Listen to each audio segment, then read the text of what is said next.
BOA United Spa MMA ကနေကြိုဆိုပါတယ်။ဒီနေ့2026ခုနှစ်ဧပြီလ16ရက်နေ့ရဲ့ Manchester United နောက်ဆုံးရသတင်းထူးတွေကိုပေးသက်တီအတွက်အသေးစိတ်တင်ဆက်ပေးသွားမှာဖြစ်ပါတယ်။ပထမဆုံးသတင်းအနေနဲ့ Man U အသင်းဟာလာမယ့် Chelsea အသင်းနဲ့အရေးကြီးတဲ့ပွဲစဉ်မှာခံစစ်ပိုင်းအကြက်တတိကြီးနဲ့ရင်ဆိုင်နေရပါတယ်။အသင်းရဲ့အဓိကနောက်ခံလူ Harry Maguire ဟာပြီးခဲ့တဲ့ Leeds United နဲ့ပွဲစဉ်မှာဒိုင်လူကြီးကိုရိုင်းဆိုင်ပြောဆိုခဲ့တာကြောင့် FA ကနေအပူဆောင်ပွဲပယ်ပြစ်တဲ့တပွဲထက်တိုးချမှတ်လိုက်ပါတယ်။ဒါကြောင့် Maguire ဟာ Chelsea နဲ့ပွဲကိုလွဲချော်မှာဖြစ်တယ်လို့ Lisandro Martinez ကလည်းအနီးကပ်ကြောင့်ပွဲပယ်ခံထားရတာကြောင့် Man U အသင်းဟာအားကိုးရတဲ့ဗဟိုနောက်ခံလူနှစ်ဦးစလုံးမပါဘဲကစားရတော့မှာဖြစ်ပါတယ်။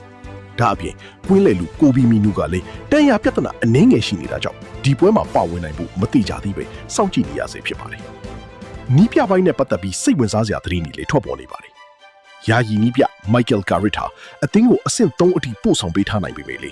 Ineos အနေနဲ့အမြဲတမ်းနီးပြသိခန့်အဖို့ပြ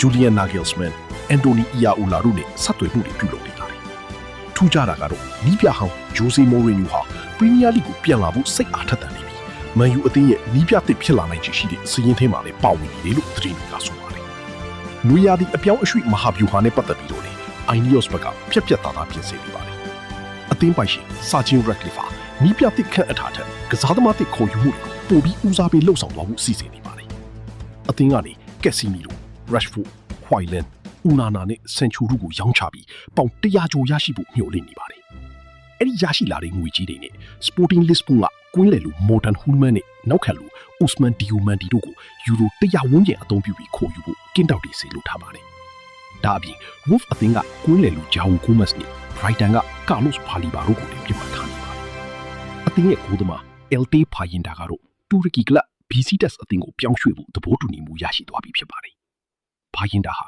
လူငယ်ကိုသမား Sin Lammens ရဲ့ခြေစွမ်းပြမှုတွေကြောင့်ပွဲထွက်ခွင့်ပျောက်ဆုံးနေတာကြောင့်အခုလိုထွက်ခွာဖို့ဆုံးဖြတ်ခဲ့တာဖြစ်ပါတယ်။ Sin Lammens ဟာဂန်ဒဝင်နီးပြကြီး Sir Alex Ferguson ရဲ့ချီးကျူးမှုကိုတောင်ရရှိထားတဲ့ကိုသမားဖြစ်ပါတယ်။အခုလို Man U အသင်းရဲ့နေ့စဉ်သတင်းထူးတွေကိုအသေးစိတ်သိရှိနိုင်ဖို့အတွက်ကျွန်တော်တို့ရဲ့ BOA United Spa MMA Channel ကို like နဲ့ subscribe လုပ်ထားပေးကြပါဦးခင်ဗျာ။ အားလုံးကိုကျေးဇူးတင်ပါတယ်